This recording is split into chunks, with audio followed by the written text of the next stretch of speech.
నమస్తే welcome to Taksh media నేను మీ జవేరియా మనతో పాటు డాక్టర్ శ్రవంతి గాదిరాజు ఉన్నారు a famous doctor apart from the doctor she has own beauty contestant so madam మాటల్లోనే తెలుసుకుందాము నమస్తే మేడం నమస్తే అమ్మా అసలు పీసీఓడి అంటే ఏంటి లక్షణాలు ఎలా ఉంటాయి మీకు ఇప్పుడు పీసీఓడి పీసీఓఎస్ ఇక్కడ రెండు అనుకుంటూ ఉంటారు కన్ఫ్యూజన్ ఉంటుంది పీసీఓడి ఉందా నాకు పీసీఓఎస్ ఉంది పీసీఓడి అంటే polycystic ovarian disease polycystic ovarian syndrome S అంటే సిండ్రోమ్ డి అంటే డిసీజ్ సో రెండు ఒకటేనండి ఎంటిటీ డిసీజ్ అంటే ఒక పార్ట్కి ఉండడము సిండ్రోమ్ అంటే టాప్ టు బాటమ్ అన్నీ ఇన్వాల్వ్ అయితే దాన్ని సిండ్రోమ్ అంటారు అంటే ఇప్పుడు డిసీజ్ అనుకోండి అండాశయం డిసీజ్ దీంట్లో పాలీసిస్టిక్ అంటే వాటి మీద వాటర్ బబుల్స్ ఉంటాయి అంటే అండాశయం మీద వాటర్ బబుల్స్ ఉండడాన్ని పీసీఓడి అంటాం అదే సిండ్రోమ్ అంటే దీంతో పాటు hair fall skin problems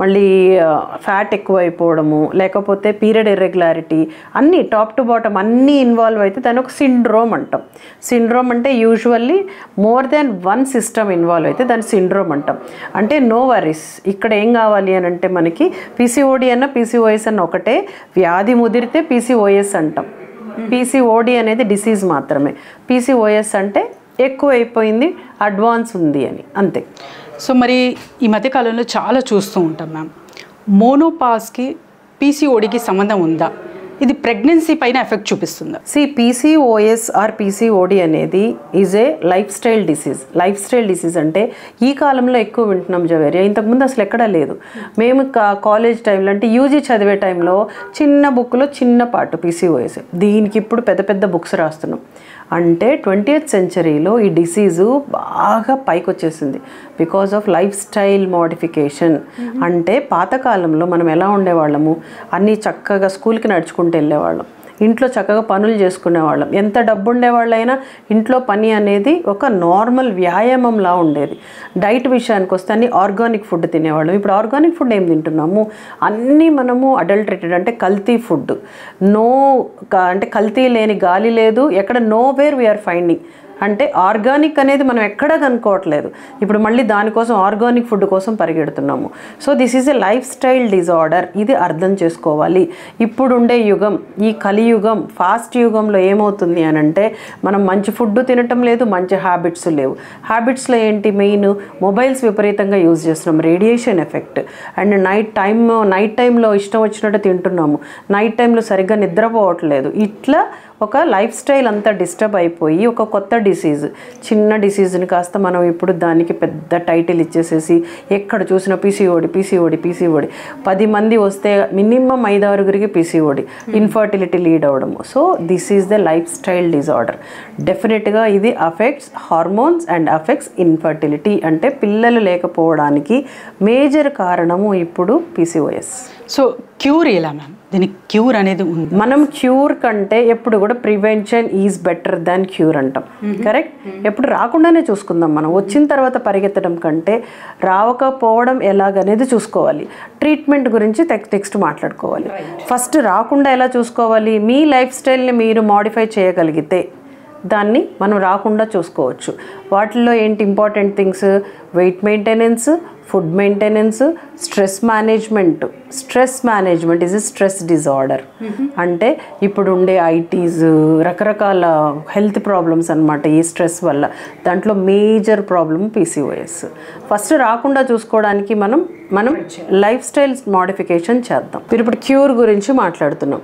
there is no cure permanent cure లేని డిసీజ్ ఇది అంటే whenever you leave your body అంటే ఇప్పుడు మనం అనుకున్నాం కొన్ని లైఫ్ స్టైల్ మోడిఫికేషన్ చేయాలి వెయిట్ మెయింటైన్ చేయాలి డైట్ మెయింటైన్ వదిలేసారనుకోండి మళ్ళీ వచ్చేస్తుంది అది so it is suppressed by with your precautions okay again మళ్ళీ ఫ్లరిష్ చక్కగా బయటకు వచ్చేస్తుంది అంటే మీరు వదిలేసారనుకోండి ఎక్సర్సైజ్ చేయడం that is called life style disorder life style కరెక్ట్గా మెయింటైన్ చేస్తే లైఫ్ లాంగ్ మిమ్మల్ని ఇబ్బంది పెట్టదు అండ్ క్యూర్ విషయంకి వస్తే there are many medications in the market now రకరకాల మెడిసిన్స్ వచ్చినాయి ఇప్పుడు రకరకాల మెడిసిన్స్ ఎందుకు అంటే కొత్త డిసీజ్ వచ్చినప్పుడు ప్రతి వాళ్ళు మెడిసిన్ కనుక్కుంటూ ఉంటారు కరోనా అప్పుడు ఎంతమంది రకరకాల వ్యాక్సిన్స్ తీసుకొచ్చారు ఏవేవో మెడిసిన్స్ తీసుకొచ్చారు అలాగే దీనికి కూడా ఎన్నో రకాలు హార్మోనల్ నాన్ హార్మోనల్ రకరకాల వెయిట్ రిడక్షన్ కానీ ఎన్నో రకాల మెడికేషన్స్ ఉన్నాయి దీంట్లో ఏం చేస్తుంది అని అంటే ప్రాబ్లమ్ని బట్టి ట్రీట్మెంట్.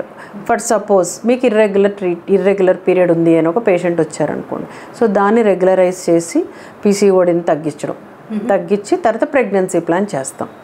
లేదు మాకు వచ్చినది కూడా హెవీ అవుతుంది, లో అవుతుంది అంటే కొంతమందికి పీసీఓడిలో పీరియడ్ సరిగ్గా రాదు, బికాజ్ ద లోపల లేయర్ ఏదైతే ఉంటుందో అది డ్రై అయిపోయి ఉంటుంది వీళ్ళకి. అందువల్లనే 2 to 3 months వస్తుంది, వచ్చినా కూడా అంతంత బ్లీడింగ్ అవుతుంది. అంటే not a significant bleeding, normal period లాగా ఉండదు. మామూలుగా పీరియడ్ అంటే ఎలా రావాలి, 28 to 30 daysకి రావాలి. వచ్చినప్పుడు మంచిగా first day, second day, third day flow ఉంటుంది, 4th 5th డే తగ్గుతూ వచ్చి 6th or 7th డే మొత్తం ఆగిపోవాలి. This is normal period. అంటే లోపల ఎండోమెట్రియం అని ఒక లేయర్ ఉంటుంది గర్భసంచిలో, ఆ లేయర్ ప్రాపర్గా ఉంటేనే ఇవన్నీ జరుగుతాయి. పీసీఓడిలో ఏమవుతుంది, ఆ లేయర్ సరిగ్గా ఉండదు, డ్రై అయిపోయేసేసి పీరియడ్ని సరిగ్గా రానియదు. స్కాంటీ ఫ్లో అంటాం, అంటే కొంచెం ఒక ప్యాడ్ లేదా వాష్రూమ్కి వెళ్ళినప్పుడు కనపడడం ఇలాంటివి ఉంటాయి. సో ఇవన్నీ కరెక్ట్ చేసుకుంటే కానీ మనకి ఇన్ఫర్టిలిటీని మనం ట్రీట్ చెయ్యలేము. So the treatment comes depending on the requirement. Teenagers వచ్చారు, ఇర్రెగ్యులర్ పీరియడ్ అని వచ్చారు, వాళ్ళకు ఒక type of treatment. Child bearing age అంటే పిల్లలు కావాలని వచ్చారు, వాళ్ళకు ఒక టైప్ ఆఫ్ ట్రీట్మెంట్. పిల్లలు అయిపోయారండి, నాకు ఇప్పుడు పిల్లల సమస్య కాదు, ఓన్లీ నాకు ఇర్రెగ్యులర్ పీరియడ్ ఉంది, స్కాంటీ ఫ్లో ఉంది, what to do. So depending on the requirement the treatment is not like దీనికి ఒకటే ట్రీట్మెంట్, టీబీకి ఉన్నట్టు అట్లా కాదు treatment. So depending on the symptoms, depending on the requirement treatments ఉంటాయి. సో ఆయుర్వేదం ఎంతవరకు ఎఫెక్ట్ చేస్తుంది మ్యామ్? అంటే క్యూర్ గురించి మాట్లాడుతున్నాం కాబట్టి ఆయుర్వేదంతో సాధ్యమా? ఆయుర్వేదం గురించి మాకు తెలీదు. We are allopathy doctors. ఆయుర్వేదం is very near to the nature. Okay, definitely that is also one type of medicine. Homeo అయితే ఏంటి, న్యాచురోపతి అయితే ఏంటి, every medical this thing will have some effect on the disease. So మీరు చక్కగా cure చేయొచ్చు. Nothing, it is not a like అసలు ఆయుర్వేదంలో లేదు అనడానికి లేదు, ఉంటాయి, అవి కూడా ఉంటాయి. ఇవి కలిపి వాడచ్చా అంటే వాడుకోవచ్చు. మాకైతే ఎటువంటి ఇబ్బంది లేదు. అంటే హోమియోపతిలో ఆర్ ఆయుర్వేదిక్లో అల్లోపతితోటి అడుగుతూ ఉంటారు, మేడం ఇవి వాడుతున్నాం, ఏం కాదు. అల్లోపతికి మేము ఎటువంటి అబ్జెక్షన్స్ చెప్తాం. వాట్ అబౌట్ ఆయుర్వేదిక్ అండి ఇవి అయితే మాకు తెలియదు, కానీ యూ కెన్ యూస్. మా సైడ్ నుంచి మేము ట్రీట్మెంట్ చక్కగా ఇచ్చుకోవచ్చు, మాకు ఎటువంటి ఇబ్బంది లేదు. సో మేడం, ఇలాంటి ప్రాబ్లమ్స్తో సఫర్ అవుతున్న వాళ్ళు మిమ్మల్ని సంప్రదించాలంటే ఎలా? మనకి కింద నెంబర్ ఒకటి ఇస్తాము, స్క్రోల్ అవుతూ ఉంటుంది కదా, ఆ నెంబర్తో మాట్లాడితే you can come and talk to me. Thank you madam. Thank you.